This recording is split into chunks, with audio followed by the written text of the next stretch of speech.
Oh, Long Island, anywhere with a beach. Sounds good. So welcome everyone. And we are going to be playing around a little bit with some of the creative uh, and imaginative and playful things that you can do with Google Slides. And I hope to not talk as much as I did the last session so that you have a little more time to share some of your thoughts and ideas. And I know it's, been a long day for people. We've all been probably at our computers most of the day. So I really appreciate you, joining here, and we want it to be fun and lively for you. So what I'd like you to do is, if you are comfortable with it, just put yourself on video for a moment. I promise we'll turn it off. But, and then if you can click the grid view, which looks like the Rubik's Cube, just so that we can kind of like see each other. I think it's important to just realize we're here. You can feel a bit disembodied when we're Zooming all the time. And so it's really nice to just open that screen up and see all of you and your amazing selves and your amazing pictures of yourselves. So if you could just give a wave to each other. Yay, you're doing great. Little bits of energy, and we're going to make it through. So I really appreciate all of you spending this time, and we will be looking at Google Slides. So what I'm going to do first is I'm going to just open a quick poll just to get a feel for, how comfortable you are with slides. So when you see the poll pop up, if you would give me your thoughts, that would be great. And that's always a good, testing out how people are. It's always hard to gauge when you're working with your own students. Obviously, you have a much better sense of where they're at. And it's hard with webinars because although I know a lot of you, I don't necessarily know how much you've worked with Google Slides, how comfortable you are, etc. So I hope that there's something a little bit fun or new, or just maybe a reminder of a feature, that you're going to be able to explore today. And all of the whole slide deck, I will be posting the link to that, so you'll be able to review it later. And okay, fabulous. So we have a lot of responses on the on this poll. So I'm going to end the poll and I'm going to share it so you can see the results. So looks like people are pretty familiar. Most of you know a fair amount, and a couple of you are pros, so I'm going to need you to jump in and help anytime. And it's great that some of you are new to it. I have found that I've been on the tremendous learning curve, like so many of you, trying out all these tools that I never had tried before, and going back to some things like Google Slides, which of course I've used, to present as a PowerPoint, but I hadn't quite realized some of the different features it has. So since so many of you have a lot of expertise, I'm going to ask you to be my co-teachers. And if you see anybody posting a question in the chat and you know the answer, please, by all means, go ahead and answer it. You probably know more than I do. And the whole idea is really that we're here as a community of practice. So my name is Laura Becker. I'm the president of New York State TESOL this year. I'm a professor at Hunter College in the Master's TESOL program. And I, like many of you, have been teaching a lot more online than I ever had. So one of the things that's been kind of fun is to kind of bring some creativity, because I do love I actually really love lesson planning. I love curriculum planning. And so adding some of these tools has been kind of a fun process. So everything that we're going to talk about completely applies to PowerPoint. It also applies to Keynote. So whether you're using Google Slides or PowerPoint, it's exactly pretty much the same. I use the Google Slides more because I work in Google Classroom, and all these other pieces kind of just are all there online and easy for me. But everything is transferable to, applicable to PowerPoint. One of the first things I wanted to just point out is when you do use a Google slide that, come back here for a second, that you can turn on captioning. So when you do use a Google slide for a live presentation, you are able to see the captioning appear live. And I'm wondering if that's something that you have used before when you are presenting to your students. If you have, go to the participant area and take your green check mark and give me a yes, or you can use your reactions and give me a thumbs up.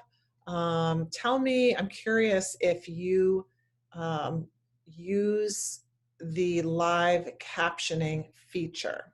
So I'm going to go back to that for a second. I just accidentally hit the wrong thing. I'll make it look like I meant to do that. Okay. So yeah, it's a really pretty accurate feature. It's something that obviously is an accessibility feature. So for students who are hard of hearing or deaf, but also it's very helpful to second language learners. And it can be of use when students are presenting. So they can actually try to pronounce clearly enough that the captioning works well. It's a really nice added feature. You can use it also with PowerPoint in many different languages. So that's also a nice thing to know. So I am going to actually turn it off because it can be a bit distracting when you don't need it. Okay. So when we get started with talking about Google Slides, we're really talking about embedding links. And when we are thinking about why we would embed links, we think about interactivity, because the material, when it's flat and static, is just that. When we can add something that links either within the document or to external documents, it creates the possibilities of your students working with and interacting with the material a bit more. A lot of what you can do with, again, I'm saying Google Slides, it could be PowerPoint, but is to kind of personalize the materials. That's obviously, like the Bitmojis do that, but also the ways that you can manipulate the materials and add in the links that you want to add in. It also gives you a chance to bring together a lot of different resources. So if you have multiple different, let's say in a Google Classroom, multiple different files, multiple different videos, different PDFs, different links, it can become a bit unwieldy. So embedding everything into a Google slide is a way to keep a hold of all of these different elements and documents and pieces. It's also a chance for some collaboration because of the fact that the Google Docs work live, so I can have multiple people interacting. And there's a lot of kind of fun, creative things you can do once you bring people together and they're able to to kind of generate things with each other. Okay, the what. So a couple of things that I wanted to just kind of show you in terms of how you might think about putting these links within the slides, and then I'll talk to you about how to actually do it. But one way you can think about is even for a syllabus or an introduction to a class. So this is a slide deck that I used to create a syllabus. It's simply, you know, images that have been laid down on a white plain slide, but they become linked within other slides. So you can see here, I'm in the editing mode, and when I click, you see where it's linking to. It's linking to another slide within the deck. When I go into presenter mode, and I click, it actually goes directly to the items. So for example, you know, I'm clicking here on these tabs, and it feels like I'm really moving through a notebook, you know? So it's just something visual, but it actually enables me to put a whole course syllabus with many, many different elements, or a whole curriculum, into one slide deck, which again is a way of kind of visually managing and enabling people to interact. And as I change different elements, all I have to do is add new links, and then I'm back to, I can keep the same shell that I've created. Okay, so I'm going to pause here for just a second, in case there are already like some questions about what the heck is she talking about, or like I'm beyond that. That's fine. I'm going to give just a pause, and I'm going to look over in your chat. Okay, good. I love the positive feedback. You never know. It's like, does everybody know how to do this already, or is this something helpful?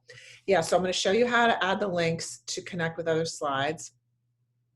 Yeah, so you can use this to integrate, like working with a co-teacher.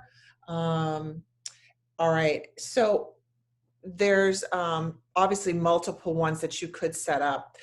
I am going to give this template to you. Yes, it's so exciting. Because you were here today, you get the template. So I'm going to give you the link. It's in my own slide deck that I'm going to send you. And I also am going to give it to you right here in the chat.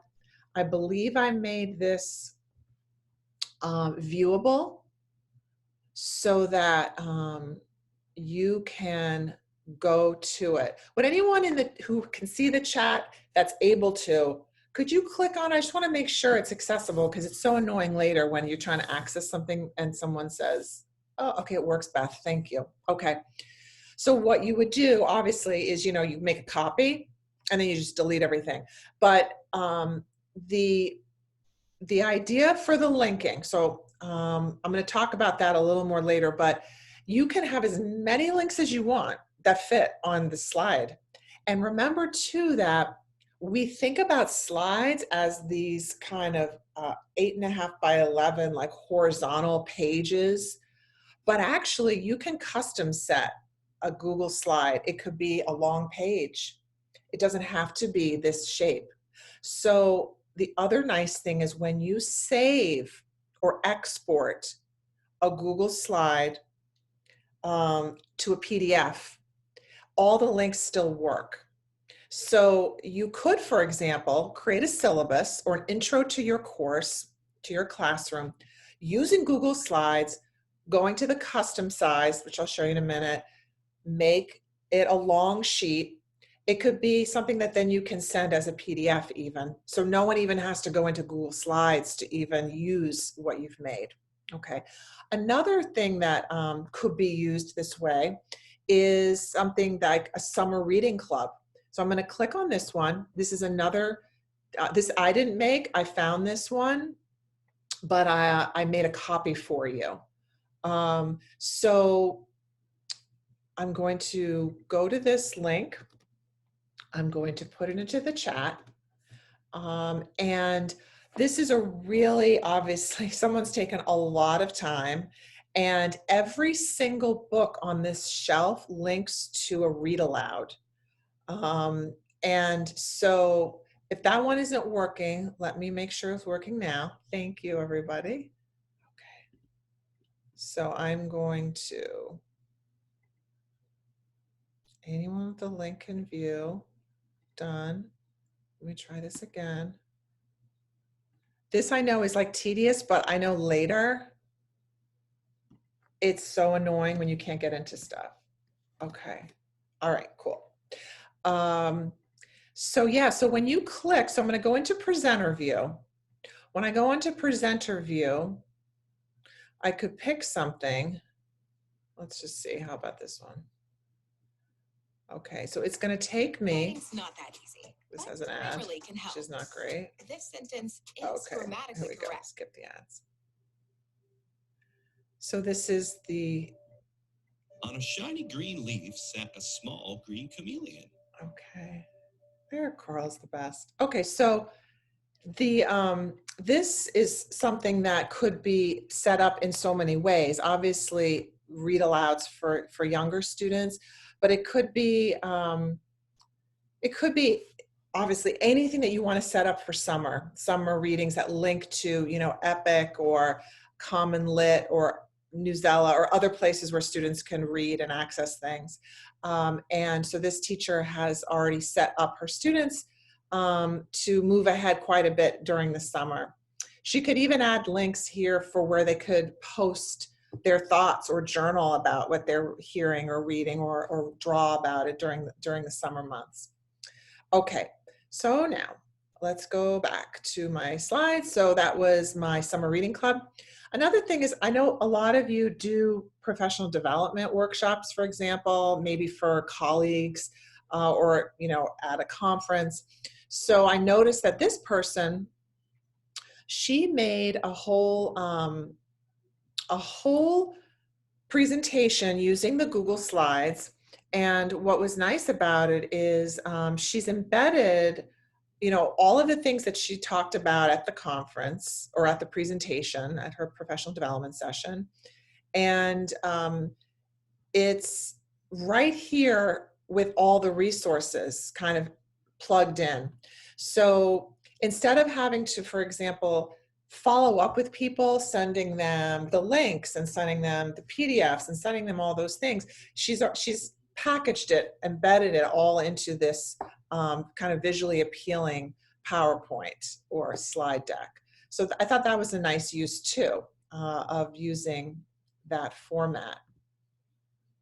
Another way that you can use it that I've seen a lot of teachers doing, and actually we're going to be having a session later this week about virtual field trips, but you could create a scene, like a Bitmoji scene that is, let's say, exploring the Great Barrier Reef, for example, and you can put all kinds of links and everything into that image. And so students can sort of explore going on that virtual field trip with you, kind of like the Magic School Bus, like Mrs. Frizzle, and just go wherever they would like. So there's sort of this more open-endedness to using the links, because instead of telling you exactly open this, do this, then do this in a linear way, it's sort of allows students to bounce around and kind of check in, and that kind of can be motivating because they're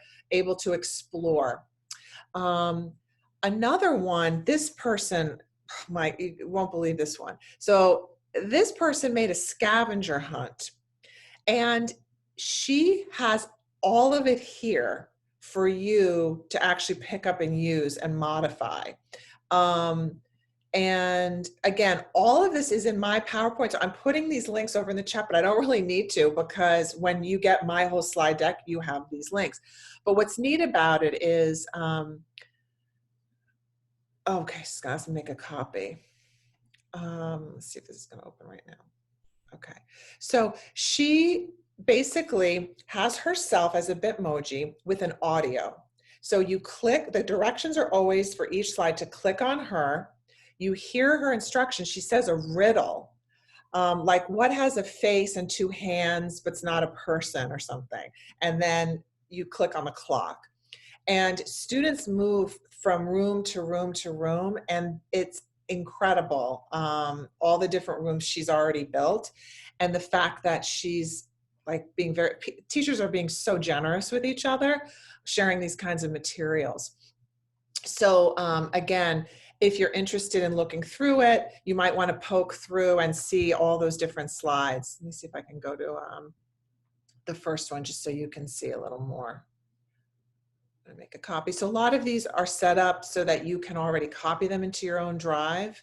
And that makes it really kind of easy to do. All right, so you see it's loading here. Okay, so here she is in this room, and each room is completely different. And it's amazing. So it's really very nice. So she's already set that up for you if it was something that you wanted to use or made sense for the age level you're working with. Another kind of what is obviously the co-teaching resources. So as you work with and you're connected to, let's say, a classroom teacher or a science teacher, math teacher, it can be a place to bring together your resources and not, again, reinforce like we're these two separate beings doing two separate things with the students. It can be kind of a visual and concrete way that you're bringing together your work and materials. Other teachers have talked about using it for sub-lessons. So if you've already loaded all kinds of activities, links to sites where students can do explorations, Google Docs that they have to fill out, instead of giving a series of directions, it can just be show this slide to the students and they can click through and explore and complete the tasks. And one of the other really, I think, neat ways to use Google Slides is these alternate ending stories. So we're going to be talking about those a little bit more in a moment. Okay, so some of you want to know the how. Basically, all you need is a blank slide. It could be PowerPoint or Google Slide or Keynote. If you want to use the Bitmojis, you're going to need the Bitmoji Maker, the extension on Chrome works very well because you can basically drag and drop your Bitmoji right into your slides. This site, remove.bg, is awesome for taking away background. So let's say I have a photo of my cat, but my cat's on the bed. Actually, my cat is on the bed right now. My cat's on the bed, but I just want the cat. You put it into remove BG and it takes away all the background and makes it a transparent background image. So you can place the cat like in your scene.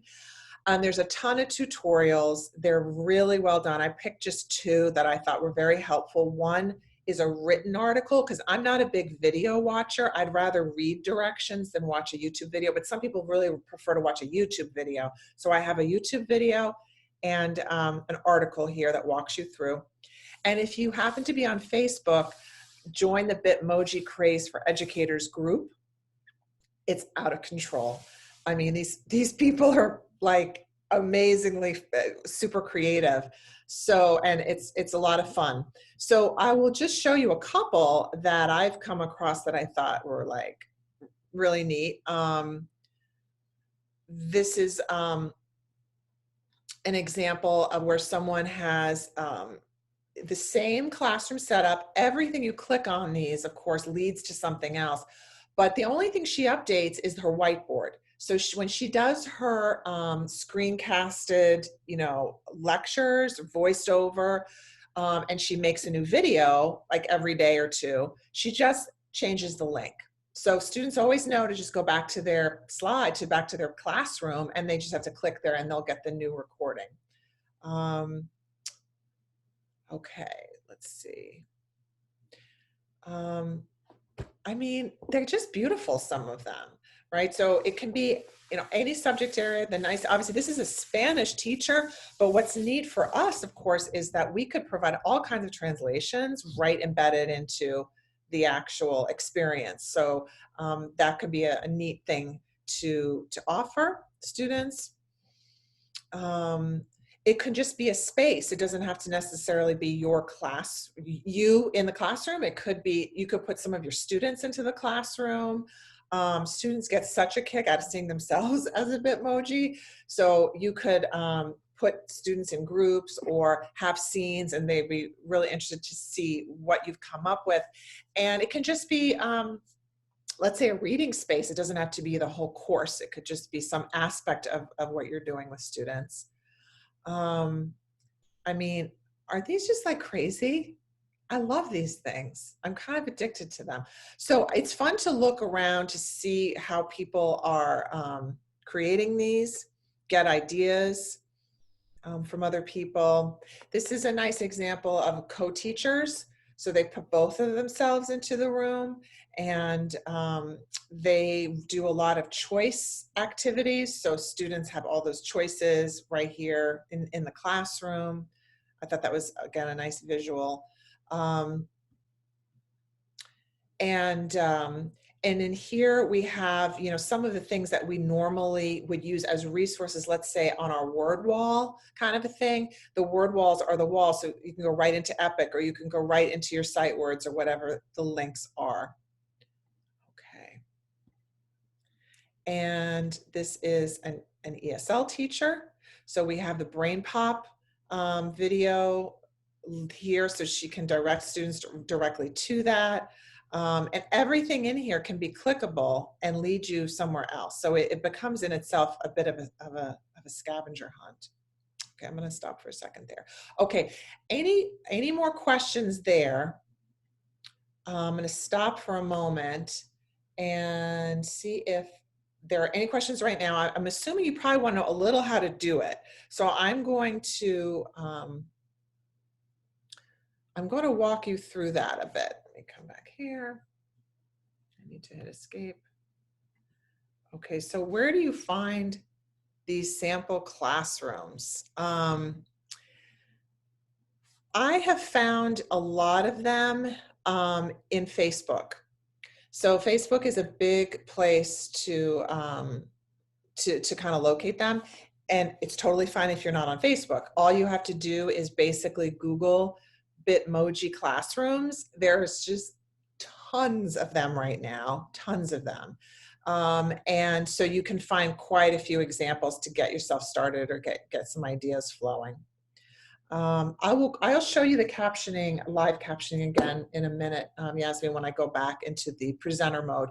Captioning only works when you're in presenter mode. So I'm just really going to very, very quickly show you this. I'm sure most of you, I guess, probably know how to do this, or this could be like probably maybe too easy, but I just feel like for those of us who were like, okay, just show me for a second what this is. I won't take too long, but I just want to show you. So basically all you do when you are, getting ready to create is, and I'm just going to insert a slide here. So I'm going to go up to slide, and I'm going to say new slide. What I do is I take away everything. I delete everything that's there. So I just have a white page. I just feel like it's easier for me. The first thing is the background. So the nice thing too about using Google Slides versus like PowerPoint is it's integrated with your Google searching because you're online, right? So I go to background, I hit background, and then I go to choose image. When I go choose image, here I have some choices. I could just upload my own classroom if I have a photo of it or something like that.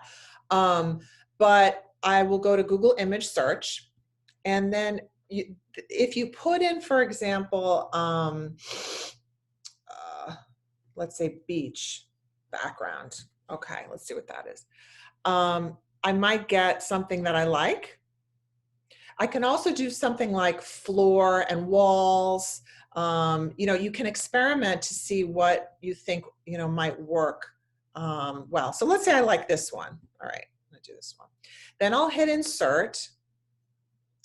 Okay, done. So now it fills the whole scene. So I have my background. Now I want to put in like some stuff. And when I go to put in an image, the main thing is that you look for transparent images because you don't want background. So what I'll do is I'll go insert image. And again, I'm going to search the web. It's going to go with my pop-up, and I'm going to say I'm going to say beach chair, and I put in transparent. Okay. And it gives me some choices. Okay. Sometimes you do click on them and they're not transparent. So there are more sophisticated advanced searching to be a little more sure, but let's just hope that one works. Okay. Then of course it comes in at whatever size it's going to come in. So I'm going to, make it smaller. So if you've ever done scrapbooking, remember scrapbooking? Well, I always liked it. I never really did it well or a lot, but I think it's like, if you enjoy that kind of like collaging or putting art together, this is actually quite therapeutic and kind of fun. Okay, so I have a chair. Now, the thing that is the Bitmoji, right? Because so now you get the idea. You basically can add any object you want in the world. I can take a screenshot of a book cover. I can download an image of a book cover if I want to put in books, whatever. And what I've done is up on my toolbar, I've already downloaded the Bitmoji extension. So I can hit Bitmoji right here. I'm still right in my document. So maybe I'm going to put sitting. Is that going to work? Okay, that works. Here's one, sitting. So I click my sitting, and I can also just drag it, which is nice about using the Google. Now you notice I'm facing the wrong way. So one of the things is to get to know your arrange, rotate, flip horizontally. So now I can get my buns into this chair, make myself a bit smaller. Okay, so now I've got myself in there. And so that's basically the idea. Now, the linking. So let's say I want to have some kind of like object. All right, let's think of an object. So tell me in the chat what object you want me to add in here now. Give me an idea, and I'll look some up. Stick in my picture, and I'll show you how to link. A beach umbrella, a sand castle. Ooh, okay. Let's see if that's going to come up. Or a beach ball, definitely I know will come up. Search the web. Let's try this. What I do is I just leave the word transparent every time, and I just go over the first so I don't have to keep typing that. Let's see. Okay. So let me try this one. And I do insert. Yeah. Okay. Wow. That's a big castle, right? All right. Let's make that small. Okay. I'll make it smaller. And okay, so here's my sandcastle now in there. So now let's say oh yes, I'm a shark, a lifeguard. See, this is why this is really fun. You literally will lose hours doing this, but the students love it. And I have 3 children. None of my kids' teachers have done these, and they watch me do them, and they're like, I wish my teachers did this. This is so fun. All right, so what you will do now is you want to link. Let's say I want to link this to some story online. So I'm going to open up another tab, Sand Castle Stories. Let's see if there's anything here.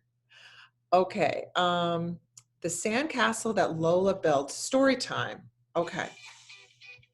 All right. So now if I'm a good teacher, I'm going to preview this and make sure it's not something bad. All right. It looks good enough. Okay. So now I will take the link. Right? I'll do Control C. I'm going to come back to my place. All I have to do is I click on my object, my sandcastle, and I go up to link. And now it gives me an option to put in a link. I'll do copy, paste, apply. And I can see by hovering that it is the link that I wanted here in the edit mode, right? Okay. Another important feature, which is really what we're going to get into now with looking at these stories, is linking within the same slide deck. Because it makes perfect sense that you could put a link to something on YouTube or an article, but what's really nice is linking internally. So let's say that I want, if they click on me, For it to go back to the first slide, okay? So I'm again gonna do the same thing. I'll click on the object, I'll go to link. See how it says slides in this presentation? I'm gonna drop that down. And I want it to be slide 1. I'm gonna hit apply. Now, this is gonna, if clicked, bring the person back to slide 1. And that's really the fundamental piece that you need for doing the alternate ending stories, which we're gonna talk about in a minute. Now, right now, I see all these links, right? That's not very fun. But when I go into presenter mode, okay, when I'm in presenter mode, I don't see that, but you see when I'm hovering here, at least let me put on my pointer so you can see it. When I'm hovering here, there's no clickableness. But once I go here, it turns into a pointer, which tells me that there's something there I can click on. And when I click there, it's gonna bring me right to that story. Okay, so that's kind of the concept. So I'm gonna pause there for a minute and just gonna let you know while I'm here that if I hover at the bottom in the presenter mode, I can get some nice things. I can get a Q&A bar. I can get a pointer. This can be helpful when you are on a Zoom teaching, or even when you're in your classroom, if we're ever there again, and you're projecting onto your smartboard, that can also work. And then captioning. So when I click captioning, you see it gets a little smaller and it creates space for the live captioning to occur. That can be very helpful too when you are online with students. It can help them track and focus. It's another input, of course. I'm going to stop that right now. Okay, I'm going to give you a second to ask any questions about anything we've done so far, anything that you want me to mention or go over, or I hope I didn't go too slow. I tried to go slow because sometimes I feel like, for me, sometimes things go so fast I can't learn them. Yes, you can link to Edpuzzle. You can put anything in the world in it, and you can put it into anything. So if you're, for example, already have Pear Deck or Nearpod that you're using to create interaction on top of a Google slide deck, it does not interfere with that at all. You can still have everything linking inside it. If you're using, let's say you've created a play pause it video or an Edpuzzle video where you've already marked moments in that video for students to stop and interact, you just take that link and put it inside. Okay, very good question about audio. You cannot still direct record onto a Google slide. I think that's coming pretty soon.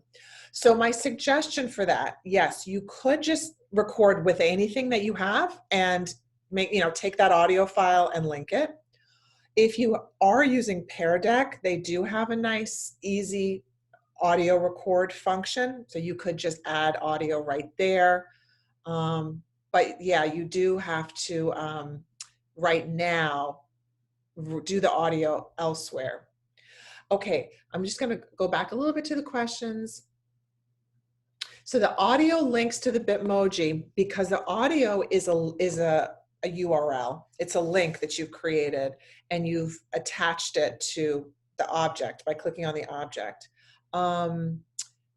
Why would you go back to a different slide? That's exactly what we're about to talk about, so I'm glad you asked that. If you say, okay, good question, Sherry. Okay, you can make your, if for example, you want to send this so that all they see is presenter mode, you publish it in web version. So I can send you those instructions and go over that as well.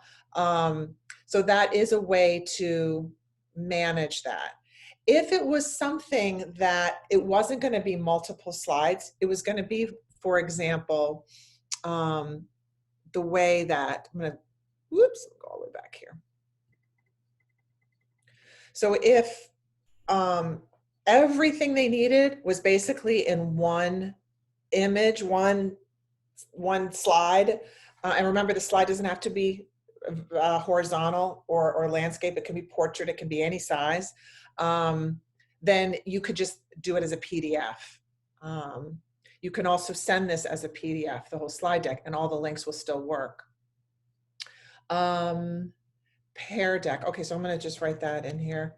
That has a free version right now. We have done a couple webinars on it for Nice T-Sol. They have a lot of online tutorials for Pear Deck, but if you did want to see a Nice T-Sol webinar, it's in our recordings. Clara did a very nice session on that. Okay, good, great. So some of you are answering each other. So let me get to this very good segue question, which is like, why? Why are we linking back? Okay, so okay. One of the really neat things to do with the linking back feature is creating alternate ending stories, or sometimes called if-then stories, or adventure stories. Create your own ending stories.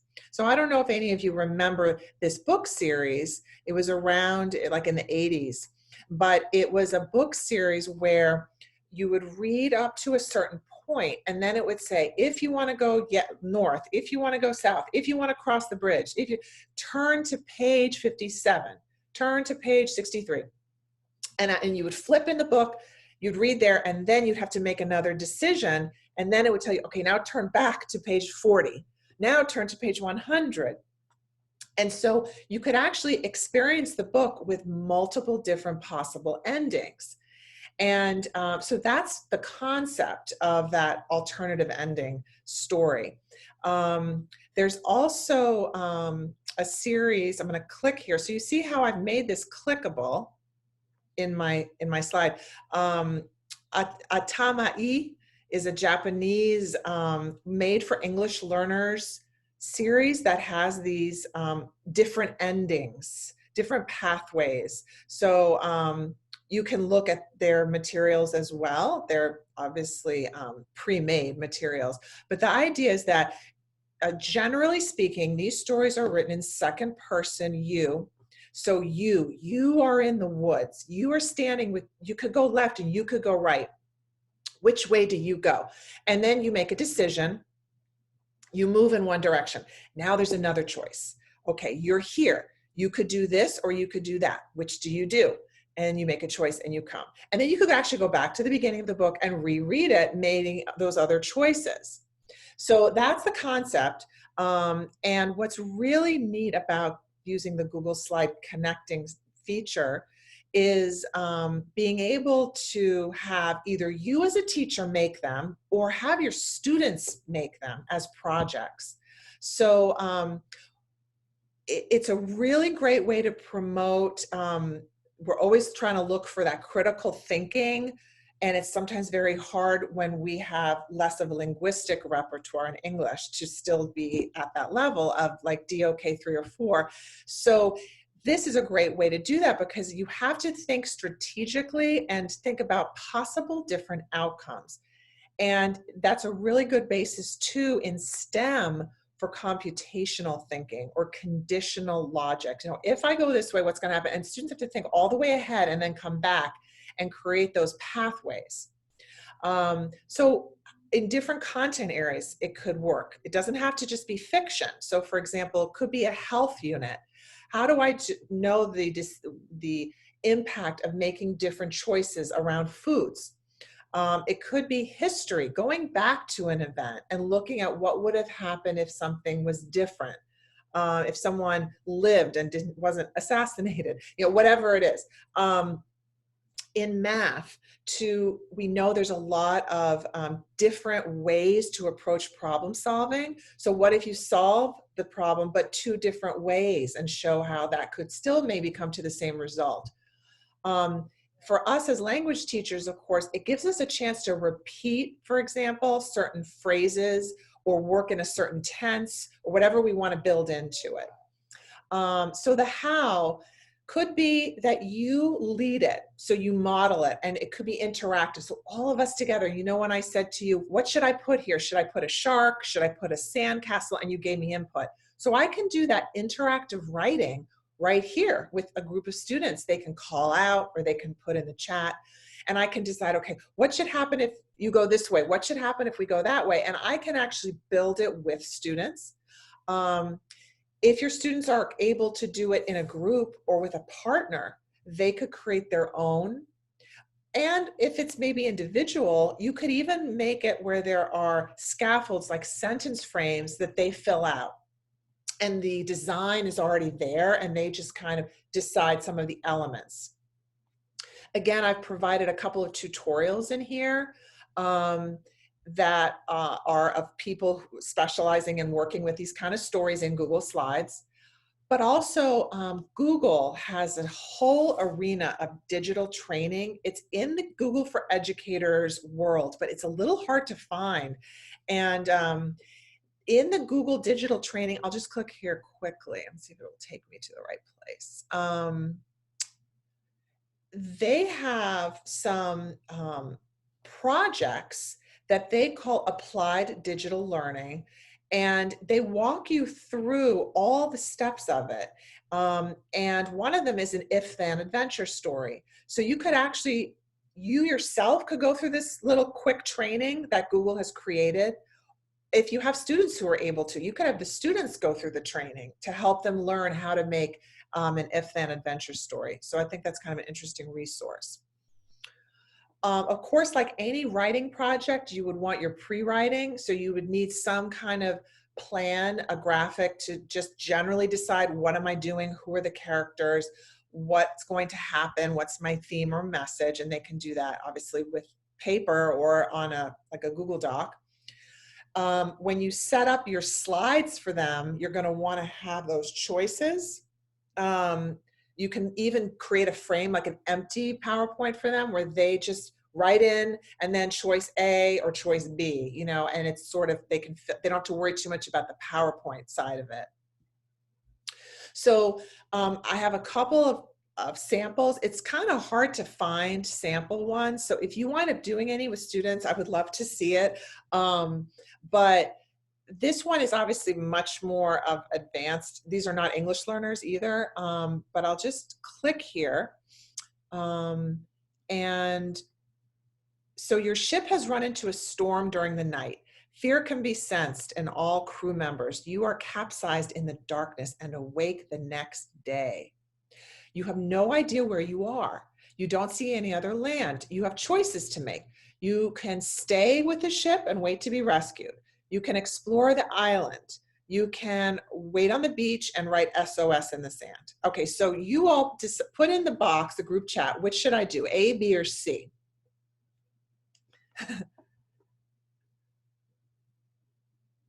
I love it. Okay, let's try B. I decide to explore. You people have watched too much Survivor. That's a problem. Okay, so I'm going to go here. Since you explored the island, you found a map leading you to different supplies. Now choose to find one of the following that would help you survive. Which one should I pick? A, B, or C? Oh, this is hard. A lot of opinion. All right, I'll go with C. All right. I decided to find the knife, right? So this is how it works. And the design behind it is simply one continuous slide deck, but by embedding links, it jumps me forward or back in the deck. And because I'm in presenter mode, I don't see it. I don't see that I'm actually just moving forward. But if I just walk this way, you see I'm going through the slides one by one. They're actually all here. So let me just grab my clicker here. So the slides are one after the other, but when I click inside here, then I get to the next part of the story. So I'm going to come back to here.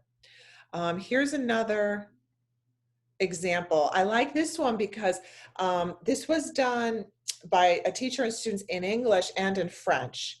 And it's the exact same story. It's two separate slide decks, but they're linked to each other. So if I want to click ici pour en français, I can click here, and it's going to take me out into the story, the French version of the story. Okay, or the English version. Here we go. Here we go. Okay, and then I can click for English. So let me go into back to the English. Okay, so this one is much simpler than the shipwreck story. And I like the idea of doing a bilingual story. So you could have the English and Chinese or English and the other language on your same slides, or you can make parallel versions. There was a cat named Molly. She got really bored. Oh, there's only so much a sleeping cat can do. I'm going to check out what's happening in the hood. Okay, so she goes out for a walk. She sees an alleyway, decides to walk down. Now she has to decide, does she go left or does she go right? All right, so let's say I'm going to say left. Okay, oh, and these students created one question after the other, so they had a lot of fun with that. Now 2 windows. Which one should I go to? All right, now the door. Which door do I go to? I'll go with pink. Okay, I heard a noise. Okay, which cup should I pick? I'll do this one. Oh, there's a mouse under the cup. And I have to choose a name, etc. Okay, so you get the idea. I'm going to run out of time. So that's a simpler version than the other one, but it kind of gives you, again, the feel of it and how much fun the kids have with kind of directing the story in different ways. So I'm going to end with my nice tea salt adventure story that I made for you guys. Because I'm such a freak. Okay, so you are an awesome ESL teacher and you see it is June 2nd and realize you only have 13 days left to apply for a nice TESOL award or enter your students into a contest. What do you do next? Okay, Claire says nap, take a nap. Okay, let's go with that. So I'm going to click on nap. Okay, while you're sleeping, you dream that your amazing colleagues are getting an award because you nominated them. You realize when you wake up, you need to get to the computer. Okay, I got to get to the computer. Okay, so you go to Nice TESOL and enter your students. You are an awesome educator. Great decision. So of course, as you can probably imagine, if you said take a walk, you think about how much your students and colleagues mean to you, you decide to run home and get to the computer. So I only had one path and then one ending, obviously, on that story, and we come back to the computer.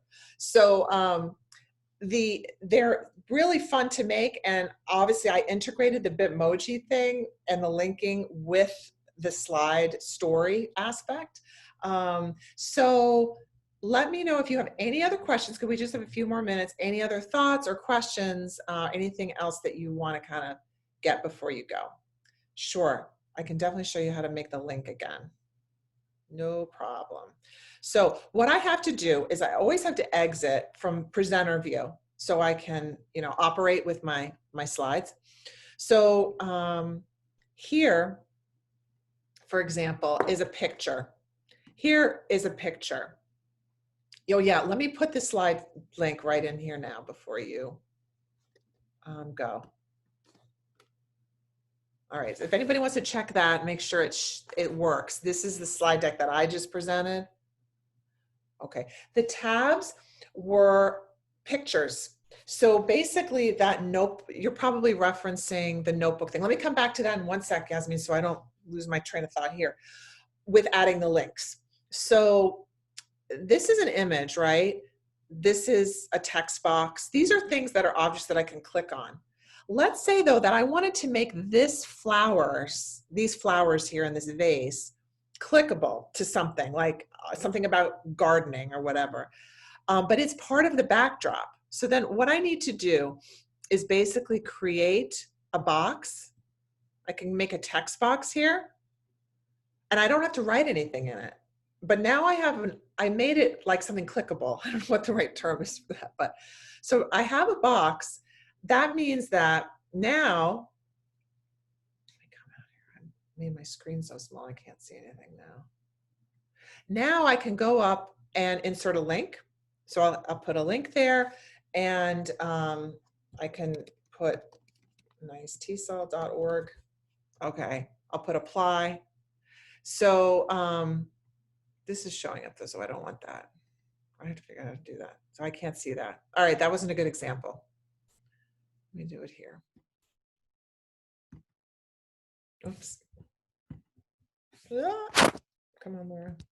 I'm starting to fade here. Okay, so I click on the box. I go up on this toolbar is where I can find the linking piece.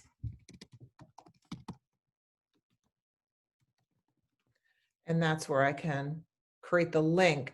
And what I do is when I am checking to see if it's going to work later, I hover with my mouse.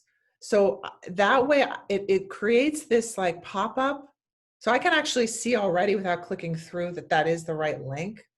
I wanted to show you the other piece about the page setup. So if I go into File and I go to Page Setup, I can actually customize the size of this slide.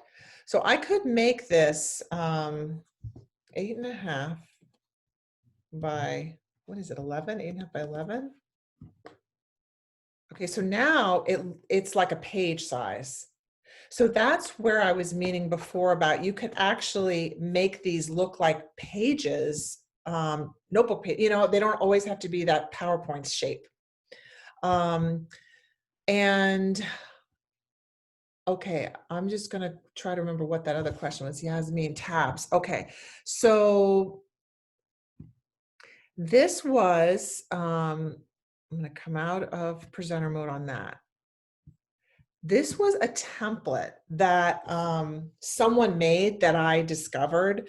And that's one of the awesome things about how generous people are with their stuff. And I basically played with it. If you were to, I'm going to duplicate this and just take it apart and show you actually what's here. So I'm going to do slide, duplicate, so I can mess with this. Essentially, this is a text box. These are just lines. This is my Bitmoji. This is an image. This is an image. This is an image. These things here, these tabs. I'm clicking on the back of it, right? So someone has just basically constructed this into something that we read visually as like a notebook flipped open with tabs, but it's just a bunch of pieces that are put together. So it kind of helps you realize like, wow, there's a lot of different things I could actually build up and layer. So that's the answer to that one about the tabs. The icon for the background. Leslie, tell me what you mean. How do I tell it to go back to slide 1? Okay, I'm gonna do that. When I created the background. Okay, so let me just do that one more time because that's no problem. It's fun to do. I was here, I think. Okay. So I'm gonna insert a new slide. What I do again is I take everything away. I just like a white background. And then I go to background right here. It's in this toolbar here, this jibbity background. I always knew I could do colors, but I just never really thought about the picture part. But choose image, and I'm gonna do, I don't know. Let's just see what happens. A Harry Potter scene. Okay, so let's say I'm gonna choose that, and I put insert. And then I'll go done. So it's actually filled my screen with this backdrop. Now I can put anything I want in there and I could add to it. So that is how you get your background pieces. Yeah. And how do I tell to go back to slide 1? So I'm going to just go back up to my toolbar with my Bitmojis. I wonder if I put in Harry Potter, if anything's going to happen. Harry Potter. Okay. All right, I'll take this one and I'll just stick myself over here. Okay. So if I put an image now into my scene, I simply click on it. I'll go to link, but instead of putting an external URL in this spot, I go on slides in this presentation, I click down and I look for whatever slide I want. And in this case, I'm going to go slide 1, alternate ending stories, apply. So now when I go to presenter mode, I'm like, ooh, cool scene. And I'm like, what's this? And I'm going to come over here. I can barely see my clicker. And I click that. It's going to bring me right back to it. Now, remember, now I'm here though. So if I need to come back, I probably want to have some kind of home button here that can always bring me back to wherever I need to go. All right. So I know our time is up. I really thank everybody. I hope you got a little something out of it. I've been playing with this and just learning along the way as well. But sometimes it's just helpful to have someone else have done some of that for you and just kind of digest it, so you don't have to be online looking and looking and looking. So thank you so much. If you do wind up making a Bitmoji, like maybe something for your summer work for your students or anything, would you send it to me? Because I would love to profile it on the on our Facebook page or with Nice TESOL. I think it would be really neat to see some of us in our spaces. So thanks everybody. Have a really good evening. It was really fun. I don't know, I get so excited doing this. Again, my kids are like, are you at it with the Bitmojis again? I'm like, I know these outfits are terrible with the Bitmoji, but anyway, thank you so much. Thanks for all the good support. You guys made me feel great. You're the best. Nothing like ESL teachers, I'm telling you. The world might be crumbling, but ESL teachers are the heart and soul.